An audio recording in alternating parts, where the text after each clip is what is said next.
সুপ্রিয় দর্শক শ্রোতা সবাইকে আসসালামু আলাইকুম। আজকে 14 তারিখ রোজ শুক্রবার। আজকে জানিয়ে দেব আলু এবং পেঁয়াজের পাইকারি বাজার দর। আর তার আগে যদি আপনি আমার ইউটিউব চ্যানেল নতুন হন অবশ্যই চ্যানেলটি সাবস্ক্রাইব করে রাখবেন এবং পেজও থাকলে পেজটি ফলো করে রাখবেন। দর্শক, কে কোন জায়গা থেকে ভিডিওটা দেখছেন তা কিন্তু অবশ্যই কমেন্ট করবেন এবং আপনার এলাকায় আজকে পেঁয়াজের বাজার কত যাচ্ছে তাও কিন্তু অবশ্যই কমেন্ট করে জানাবেন। তো বরাবরের মতো পেঁয়াজের বাজার আবারও কিন্তু ধসে যাচ্ছে। তো সম্পূর্ণ ভিডিওটি দেখুন এবং আজকে আলু এবং পেঁয়াজের বাজার সম্পর্কে জানুন। দর্শক, আজকে কিন্তু পেঁয়াজের বাজার আরও কম। দেখতে পাচ্ছেন দর্শক, কত সুন্দর সুন্দর পেঁয়াজ।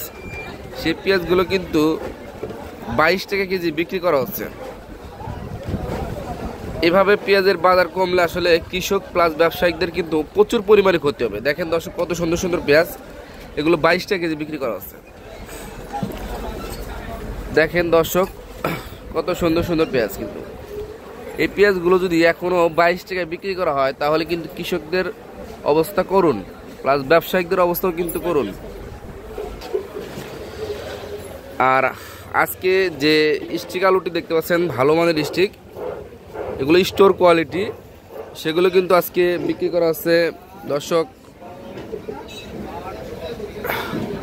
17 টাকা কেজি। আর যে একটু নিম্ন কোয়ালিটি সেটি কিন্তু বিক্রি করা হচ্ছে 16 থেকে 15 টাকা কেজি। দর্শক, এই হচ্ছে আজকে কিন্তু আলু এবং পেঁয়াজের বাজারের অবস্থা। তো পরবর্তী আপডেট জানতে চাইলে কিন্তু অবশ্যই চ্যানেলটি সাবস্ক্রাইব করে রাখবেন এবং পেজও থাকলে পেজটি ফলো দিয়ে রাখবেন এবং আমার ভিডিওগুলো আপনাদের কেমন লাগে তা কিন্তু অবশ্যই দর্শক কমেন্ট করে জানিয়ে যাবেন। ধন্যবাদ সবাইকে সম্পূর্ণ ভিডিওটি দেখার জন্য।